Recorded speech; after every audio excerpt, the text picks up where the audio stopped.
In the quiet and elegant suburb of Bethesda, Maryland, known for its manicured lawns and political tranquility, scenes straight out of a political thriller unfolded. FBI agents with a search warrant entered the home of John Bolton, the former U.S. National Security Advisor.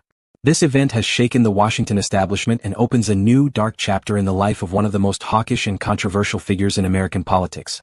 An institution of a man, from Washington to the UN. To understand the weight of the event, one must look back at Bolton's biography, which reads like a ready-made movie script. He is a Yale lawyer, an official in the Reagan and George H.W. Bush administrations, and later an incredibly influential and uncompromising Undersecretary of State and Ambassador to the UN under George W. Bush. Bolton is the embodiment of neoconservative creed, skepticism towards international institutions, faith in American military strength, and relentlessness towards adversaries. His role as National Security Advisor to Donald Trump, 2018 to 2019, was a clash of worlds, the instinctive and unpredictable Trump versus the ideological and rigid Bolton. Their split was acrimonious, and Bolton became one of the former boss's sharpest critics within the Republican camp. His memoir, The Room Where It Happened, was the first such devastating account from inside the Trump White House, which earned him enemies in the Republican Party. The Raid in the Spotlight, an eyewitness account. CNN reports that the search is part of an active investigation, the details of which remain closely guarded. Such a procedure, raiding the home of a former high-ranking official, is extremely rare and requires the highest levels of approval at the Department of Justice. Let's listen to what Donald Trump have to say about the raid. You've been briefed on the FBI raid of John Bolton's home. No, I don't know about it. I saw it on television this morning. I'm not a fan of John Bolton.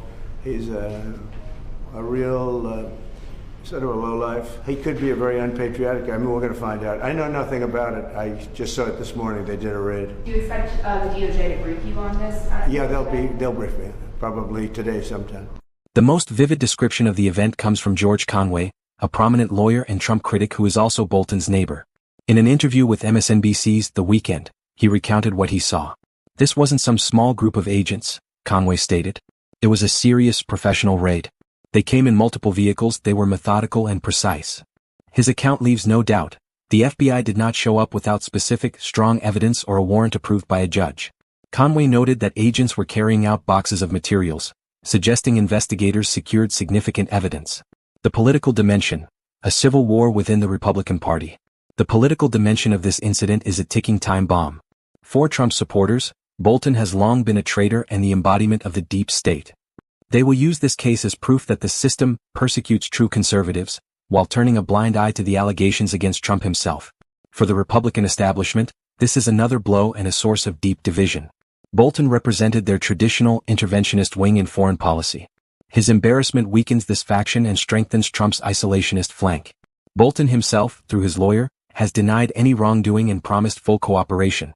However, the images of FBI vehicles outside his home will forever remain a stain on the reputation of a man who has always presented himself as an unwavering guardian of American law and security.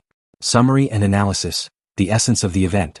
The incident in Bethesda is far more than a routine investigation. It is an event with three deeply intertwined layers. The symbol of the deep state under scrutiny. The irony here is staggering. John Bolton, a figure long portrayed by the populist right as the archetype of the deep state, an establishment acting against the will of the people, has himself become a target of the most powerful institution of that very state. This situation exposes the absurdity and fluidity of this concept, used solely as a political weapon against opponents. A picture of a new era of accountability, the unprecedented scale of the FBI's actions, first at former President Trump's Mar-a-Lago, and now at his former advisor's home, sends a clear signal. The handling of classified documents is being treated with utmost seriousness, regardless of political affiliation or former position. This is an attempt to establish a new, stricter standard of accountability at the very highest levels of power, which is of fundamental importance for national security. A microcosm of the U.S. culture war, the Bolton case fits perfectly into the ongoing culture war. His persona combines all of its elements: the conflict between the establishment and anti-establishment populists, the struggle over the definition of the rule of law, and the deep rift within the Republican Party itself between traditionalists and the Trumpist New Right. Reactions to this event will not be based on facts, but on political tribalism.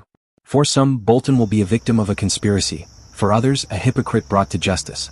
The scene from Bethesda is a metaphor for the deep fractures consuming American politics. It shows that no one at the top is immune to the long arm of justice, but also, and perhaps most importantly, to the ruthless machinery of political gamesmanship, where one day you are a hero and the next a criminal. This is not just an investigation into documents, it is a symptomatic event for an age of polarization, where the law has become one of the main battlegrounds.